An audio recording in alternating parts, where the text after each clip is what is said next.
Hello students, welcome to my YouTube channel MBA with Shailja Lodhi. तो हमने start करी एक सीरीज जिसमें हम MBA के सारे ही सब्जेक्ट सारे सेमेस्टर वाइज एक एक करके कवर करने वाले हैं। कल हमने पढ़ा था प्रोफेशनल कम्युनिकेशन का मॉड्यूल नंबर 1 का पार्ट 1, जिसमें कि हमने पढ़ा था सिंपल सा इंट्रोडक्शन, कम्युनिकेशन के 2 क्लासिफिकेशंस और कम्युनिकेशन के 2 टाइप्स में से एक, यानी कि वर्बल का ओरल और रिटन कम्युनिकेशन।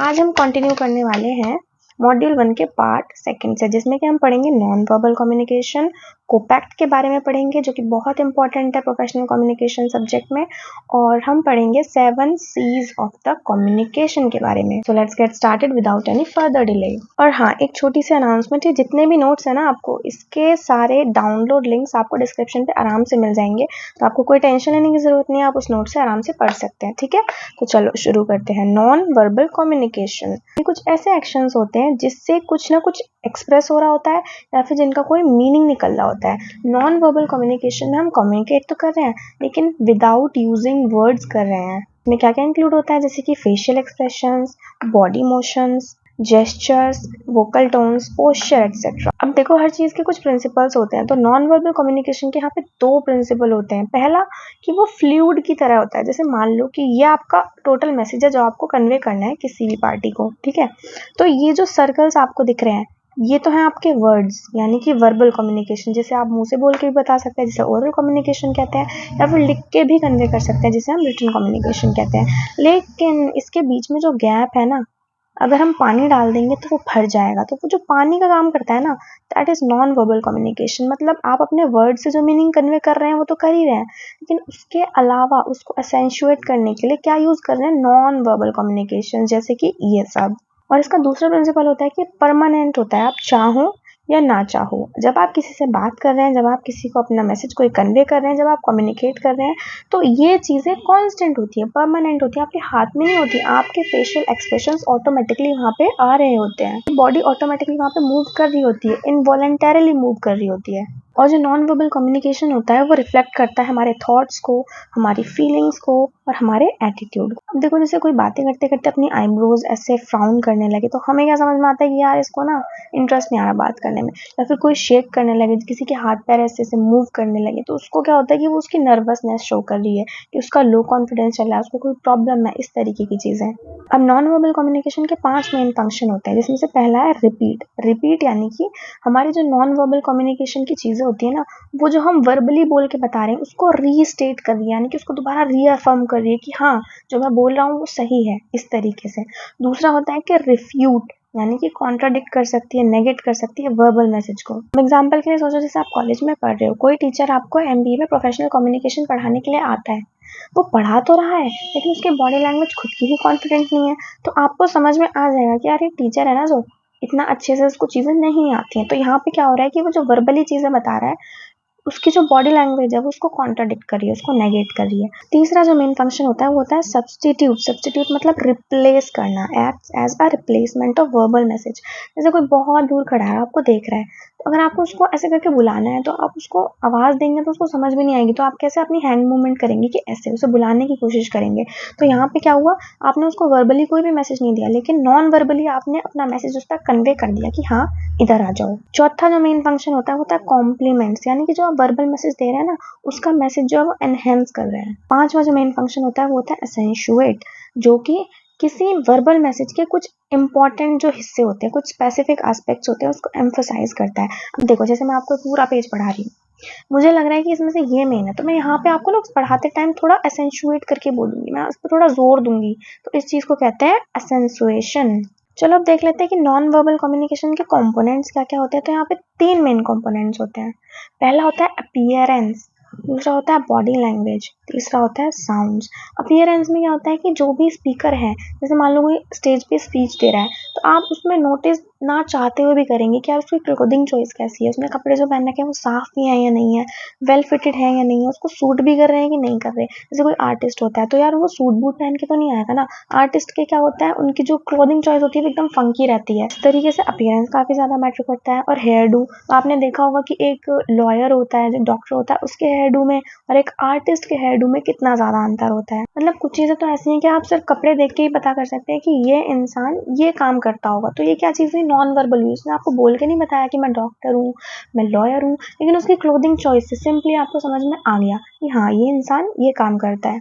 और ओवरऑल नीटनेस भी बहुत ज़्यादा मैटर करती है। अब अगली चीज़ आती है मेकअप। जैसे आप किसी ऑफिशियल सेटिंग में हैं या फिर किसी फॉर्मल जगह पे जा रहे हैं, कोई स्पीच देने जा रहे हैं, कोई प्रेजेंटेशन, कोई इंपॉर्टेंट मीटिंग, तो उसमें ना आप बहुत ज़्यादा हैवी मेकअप नहीं कर सकते। सिंपल नेचुरल लुकिंग मेकअप आप कर सकते हैं। और सराउंडिंग्स भी बहुत ज़्यादा मैटर करती हैं। जैसे कोई स्पीच अगर दे रहा है तो ये तो नहीं है ना कि उसके पीछे ड्रम्स रखे होंगे, नहीं, उसका एक सिंपल सा बैकग्राउंड होगा। इल्यूमिनेशन, लाइटिंग बहुत ज़्यादा मैटर करती है। कि फेशियल एक्सप्रेशन जो कि नॉन वर्बल कम्युनिकेशन के अंडर आते हैं, वो बहुत ज़्यादा मैटर करते हैं। अगर अच्छी लाइटिंग नहीं होगी तो आपको दिखेगा ही नहीं, तो आधा मैसेज तो आप तक कन्वे ही नहीं होगा। और फर्नीचर और डेकोरेशन कैसा है जहाँ पे भी आप अपना मैसेज कन्वे कर रहे हैं, तो ये सब चीज़ें आती हैं अपीयरेंस के अंडर। Now body language. अब बॉडी लैंग्वेज भी बहुत ज़्यादा मैटर करती है। जैसे कि facial expression, eye contact, leaning मतलब किसी की तरफ झुकना, जिससे क्या होता है हम अपने मैसेज पे एम्फेसाइज करते हैं। जैसे कॉलेज वगैरह में क्या होता है, अगर कोई आपको बुली कर रहा है ना, तो आपको डोमिनेट करने के लिए आपकी तरफ लीन इन करेगा। आपकी बॉडी मूवमेंट्स कैसी हैं, पोस्चर कैसा है, फिजिट कर रहे हो, स्लाउचिंग कर रहे हो, तो ये ना नेगेटिव मानी जा रही है। अगर आप झुक के बात कर रहे हो बहुत ही ज़्यादा, मतलब आपके कंधे ऐसे बिल्कुल गिरे हुए हैं, तो माना जाएगा कि आप में उतना ज़्यादा कॉन्फिडेंस नहीं है। तो तीसरा कंपोनेंट होता है नॉन वर्बल कम्युनिकेशन का, दैट इज साउंड। अब देखो स्पीच का रेट कितना, आप कितनी तेज़ी से बोल रहे हो, क्योंकि बहुत ज़्यादा तेज़ी से बोलोगे तो क्या होगा ना, लोगों को समझ में ही नहीं आएगी। और अगर आप बहुत ही स्लोली बोलोगे तो लोग कभी कभी बोर भी हो सकते हैं। बहुत ज़्यादा आप तेज़ नहीं बोल सकते तो लोगों को लगेगा कि यार ये तो गुस्सा कर रहा है। बहुत धीरे बोलोगे तो उन तक आपकी बात ही नहीं पहुँचेगी। वॉइस टोन भी बहुत ज़्यादा मैटर करती है। और मोनोटोनस नहीं होनी चाहिए चीज़ें। ये नहीं कि आप बिल्कुल ही एक ही सुर में चीज़ें बोले जा रहे हैं, उससे क्या होता है ना, मैसेज एफिशिएंट नहीं लगता, उससे अच्छा नहीं लगता सुनने में। आपको कुछ वर्ड्स पे ज़्यादा एम्फसाइज करना होता है जो कि बहुत ज़्यादा इंपॉर्टेंट होते हैं। इस तरीके से आपकी जो बोलने का तरीका है वो मोनोटोनस नहीं होना चाहिए। अब हम पढ़ते हैं कॉपैक्ट के बारे में। कॉपैक्ट क्या है? कॉपैक्ट बेसिकली एक एब्रीविएशन है। एब्रीविएशन आप समझते हैं, मतलब इसके हर वर्ड का एक मीनिंग है अपने आप में, जो कि ये रहे। ये जो नॉन वर्बल कम्युनिकेशन स्टाइल्स होती है ना, ये 7 चीज़ें होती हैं उसमें, और उसको ही मिला के एक एब्रीविएशन बना दिया गया है जिसको कहते हैं हम कॉपैक्ट।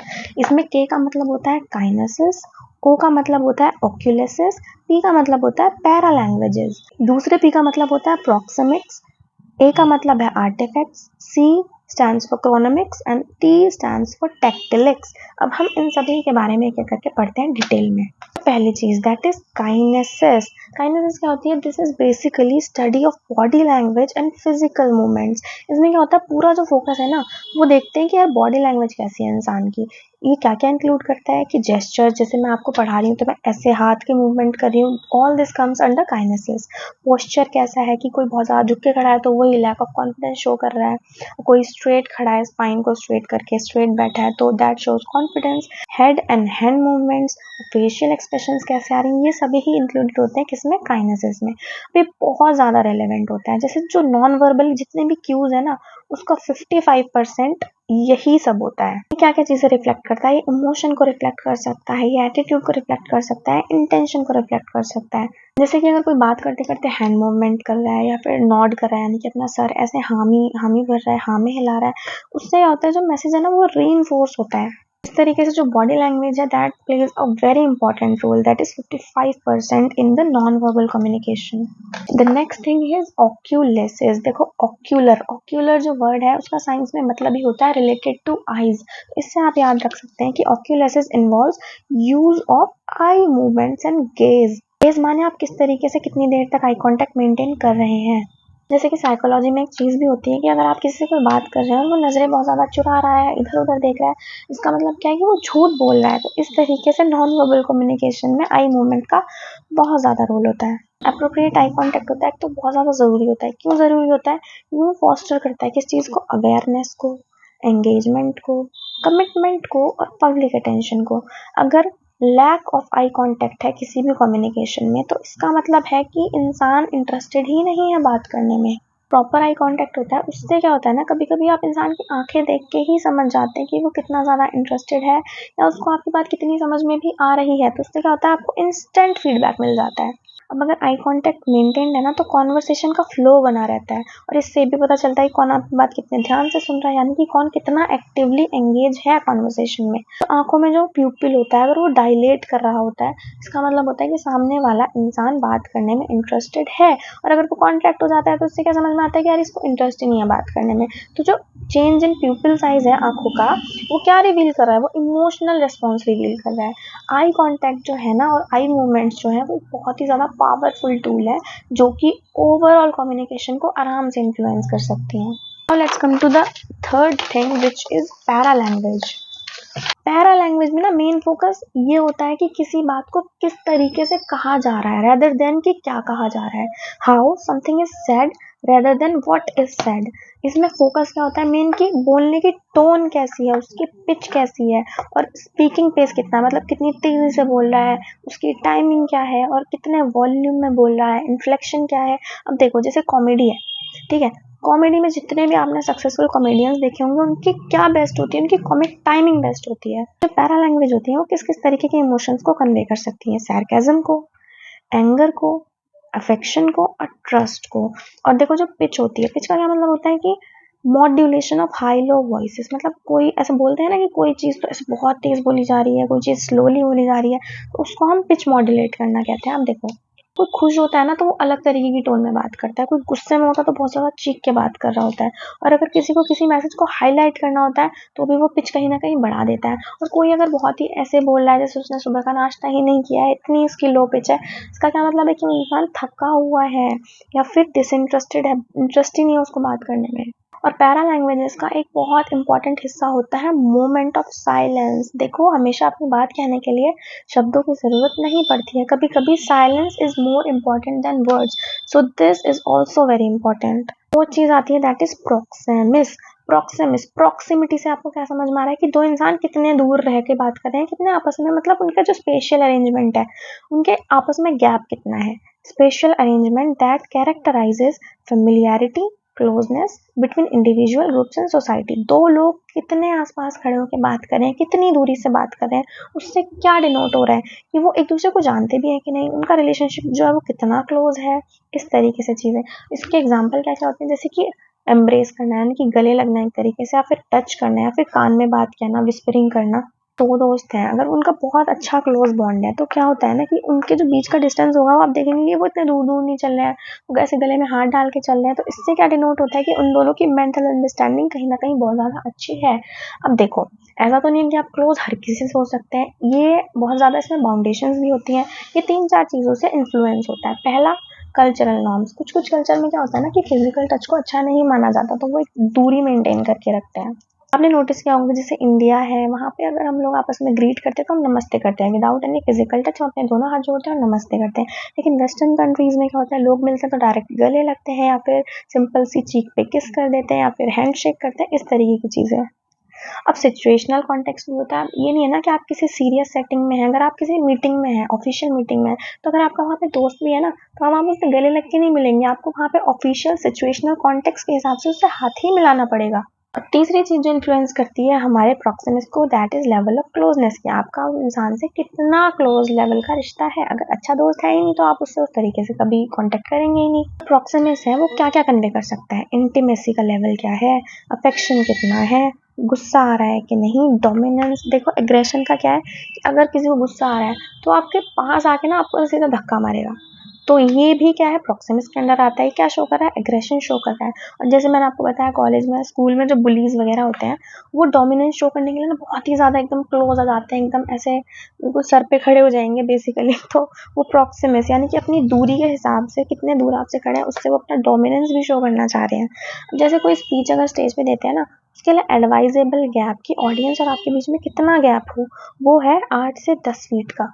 तो पांचवी चीज आती है कॉपैक्ट के अंदर, विच इज दिस आर्टिफैक्ट्स, यानी कि things that people use on a daily basis. Doctor आ रहा है, उसने व्हाइट कोट भी नहीं पहना हुआ, लेकिन अगर उसके गले में स्टेथोस्कोप लटका हुआ है ना, देख के समझ जाओगे कि आपकी डॉक्टर है।